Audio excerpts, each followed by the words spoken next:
Welcome to the deep dive. Today we're cutting through some marketing noise. We're looking closely at the Baebrow Hold Up Wax.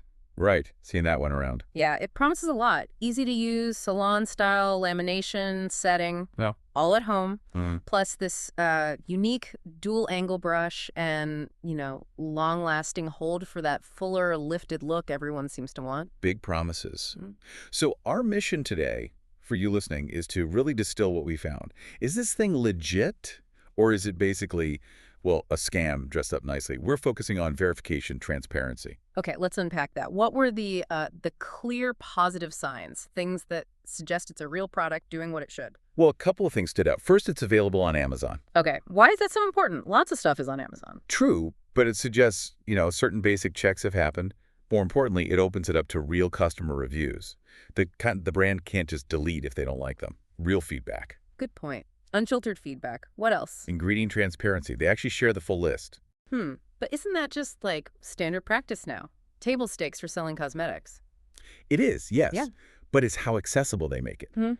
And for a wax product, knowing exactly what's in it, like we saw microcrystalline wax listed prominently. Which gives it that stiffness. Exactly, for the lift. Knowing that is vital if you have allergies or sensitive skin. It feels less like just legal compliance and more like genuinely informing the user. Okay. Plus, they're clear on how to use it, good instructions. Seems like they actually want people to get those salon results without paying salon prices. Right. So the foundation seems solid, Amazon presence, ingredients listed, clear instructions. But, and this is where it gets really interesting. Yeah. The user reviews are pretty mixed, aren't they? What did you find there? Yeah, this is the reality check moment. It's really a split picture. How so? Well, on the one hand, you've got users who absolutely love it. They say it works exactly as promised. Easy to use, gives the look. Yep. Natural, lifted brows, no stickiness, all the things you'd hope for. Works great for them. But then you have the negatives. And specific things keep coming up. Like what? Weak hold is a big one. People saying it just doesn't keep their brows in place for long. Huh. Any idea why? Is it the formula? It could be linked back to that microcrystalline wax, potentially. While it gives stiffness, waxes like that can sometimes be sensitive to, say, temperature changes during shipping. Ah, so getting shipped in heat or cold could mess with it. It's possible. If the wax structure gets compromised, it might not set properly. That could explain some of those weak hold reports, even if the product leaving the factory was fine. Interesting. What other complaints? Packaging issues were mentioned quite a bit too. Yeah. Arriving messy, sometimes damaged. Not ideal. And wasn't there something about the size, too? Yes, that came up as well. Some people felt the bottle looked smaller than they expected, even before they used it.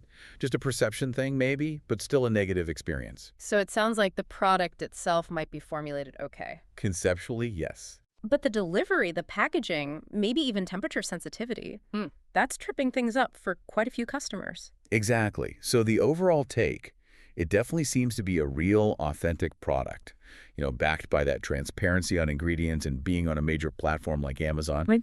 But the crucial thing is, results seem to vary. Yeah. A lot, from person to person and maybe even from batch to batch, depending on shipping conditions.